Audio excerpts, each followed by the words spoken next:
स्वागत है आप सभी का। एडेड जूनियर शिक्षक भर्ती को लेकर के बात करेंगे।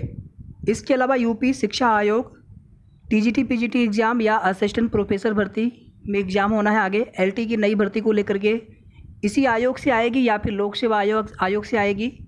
इसके अलावा UP TET notification, UP PRT और साथ में कुछ अन्य महत्वपूर्ण अपडेट हैं। साथियों, यहाँ पर एक अपडेट आप सभी को और देना चाहते हैं। आप देखेंगे यूपी SSC से जेई की नई भर्ती का विज्ञापन पेट 2022 से आने की पूरी उम्मीद है। और इस भर्ती में डिप्लोमा वाले एलिजिबल होते हैं, बीटेक वाले एलिजिबल नहीं होते हैं। लेकिन इसमें बीटेक वाले अभ्यर्थी भी चाहते हैं कि हमें भी एलिजिबल किया जाए यूपी SSC से आने वाले नई भर्ती में। SSC जेई का भी नोटिफिकेशन कल की डेट में आ चुका है, लेकिन यूपी SSC की बात यहाँ पर की जा रही है। तो यहाँ पर बीटेक वाले अभ्यर्थियों ने हाई कोर्ट में याचिका डाल दी थी। फिलहाल में उनकी याचिका खारिज कर दी गई है, यानी डिप्लोमा वाले ही एलिजिबल हैं। तो यहाँ पर देखिए, चीज़ें सरकार के हाथ में थी। अगर वो चाहे तो अर्हता निर्धारित कर सकते हैं, यानी उसको संशोधित करके बीटेक वालों को एलिजिबल कर सकते हैं। तो प्रयास उसी तरह से होना चाहिए। अगर अभी भी अभ्यर्थी चाहते हैं कि हमें मौका मिले जो बीटेक वाले अभ्यर्थी हैं। इसके बाद देखिए दोस्तों, जूनियर एडेड शिक्षक भर्ती में जो भी रद्द वाली अफवाह है पूरी तरह से उसको फैलाई जा रही है। आप लोग उस पर ध्यान मत दीजिए।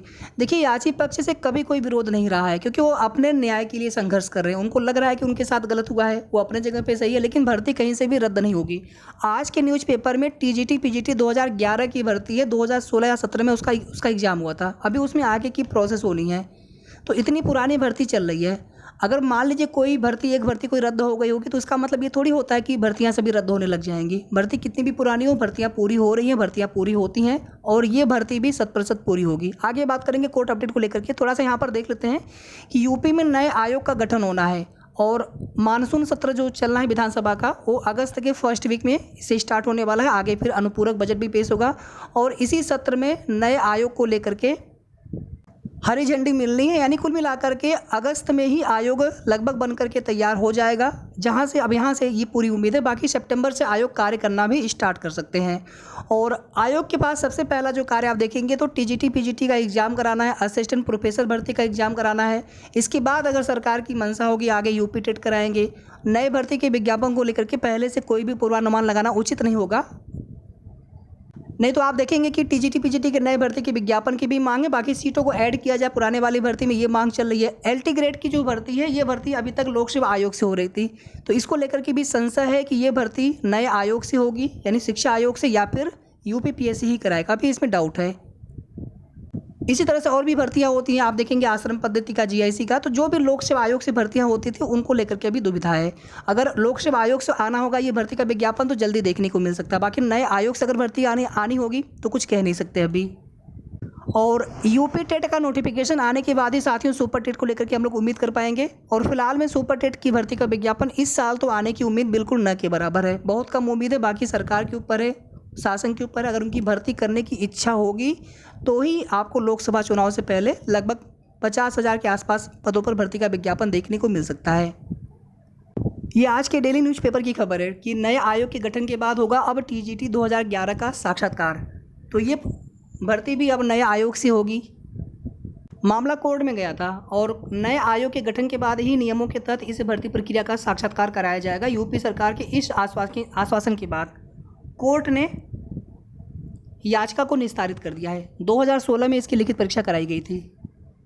अब देखिए साथियों, यहाँ पर एक डाउट आप सभी के मन में और भी होगा कि जूनियर एडेड शिक्षक भर्ती भी कहीं ऐसा ना हो कि नए आयोग से कराई जाए, क्योंकि जूनियर एडेड शिक्षक भर्ती में कोई भी प्रक्रिया शेष नहीं है। ध्यान दीजिएगा, जैसे ये इंटरव्यू ये प्रक्रिया का ही भाग है, लेकिन यहाँ पर क्या है, सीधे सीधे मेरिट बननी है, यानी लिखित परीक्षा हो चुकी है, आगे कोई इंटरव्यू है नहीं। तो इसीलिए उम्मीद है कि ये भर्ती प्रक्रिया भी पुराने ही भर्ती बोर्ड से या आयोग से कंप्लीट होगी। जेई के एसएससी से है ये भर्ती। जेई के लिए 1324 पदों पर भर्ती के लिए आवेदन स्टार्ट हो चुका है। 17 से 18 अगस्त तक संशोधन करने के लिए, यानी कि 16 अगस्त लास्ट डेट है।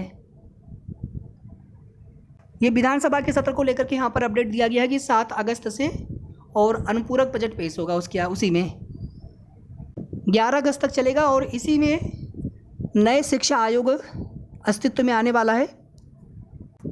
तैयारी आप सभी करते रहिए किसी न किसी भर्ती की। अब यहाँ पर बात करेंगे हम लोग जूनियर एडेड शिक्षक भर्ती में हाई कोर्ट की अपडेट को लेकर के। भर्ती कहीं से भी रद्द नहीं होगी। जो लोग भी अफवाह फैला रहे हैं उनको फैलाने दीजिए। आप सभी जानते हैं कि हाई कोर्ट से ऑर्डर आने के बाद जस्टिस आशुतोष श्रीवास्तव सर वाला मैटर क्लियर हो नहीं पाया। जहां से भर्ती चली थी कोर्ट वाला मैटर, वहीं पर भर्ती फिर से आकर के अटक गई। अब दूसरे बेंच में मामला लिस्टेड होगा, कितने डेट पे सुनवाई हो पाएगी और कितनी सुनवाई के बाद डिसीजन आ पाएगा, दोनों ही चीज़ें पूरी तरह से अनिश्चित है।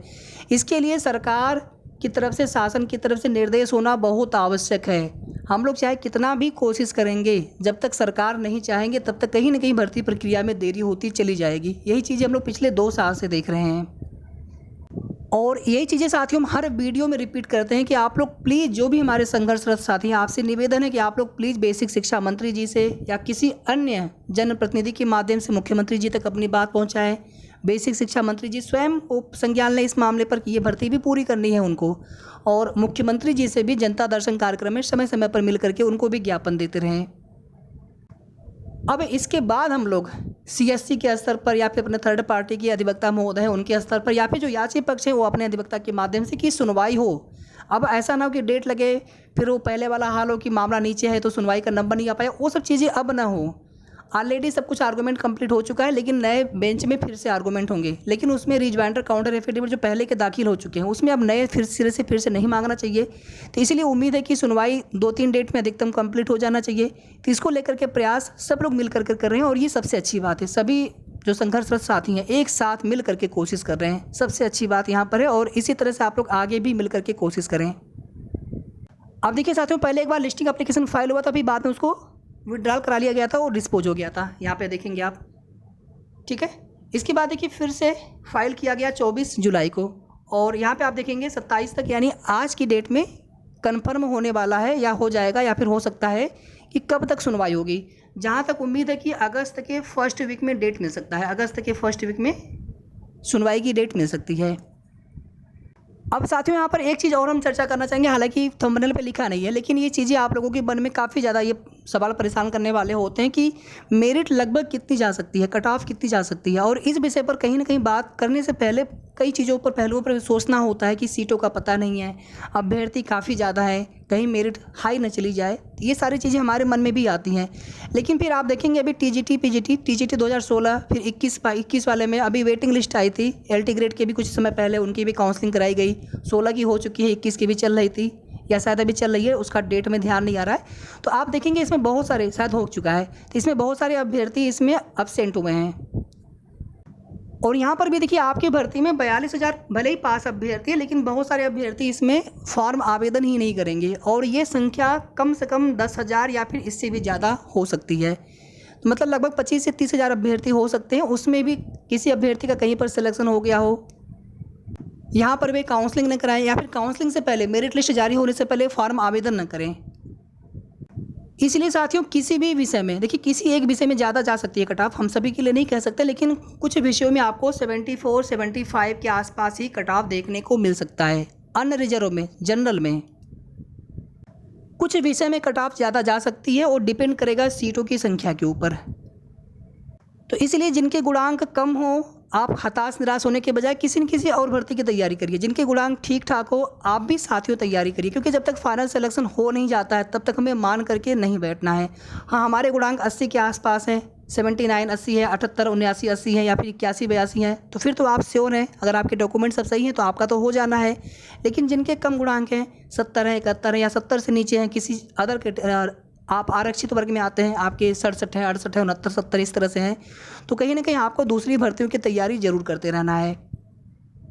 बाकी हम लोगों की मुहिम लगातार चलती रहेगी कि अधिक से अधिक लोग स्किप करें, फॉर्म आवेदन न करें, काउंसलिंग नहीं, फॉर्म आवेदन न करें। DB स्किप के लिए यहाँ पे नहीं बोलना है, यहाँ पे बोलना है कि फॉर्म आवेदन न करें। एक बार मेरिट लिस्ट आ जाएगी, फिर बाद में आप DB कराएं ना कराएं, फिर क्या मतलब है। जो सीटें खाली रह जाएंगी, फिर वो सीटों पर फिर वेटिंग लिस्ट के लिए फिर बड़ी दिक्कत होगी। बाकी ये हाई कोर्ट वाला जैसे ही डेट फिक्स होगा आप सभी को तुरंत बता देंगे। वीडियो को आप सभी लाइक शेयर कर दिया करें, और अगर आपने अभी तक चैनल को सब्सक्राइब ना किया हो तो सब्सक्राइब भी कर लीजिएगा। धन्यवाद।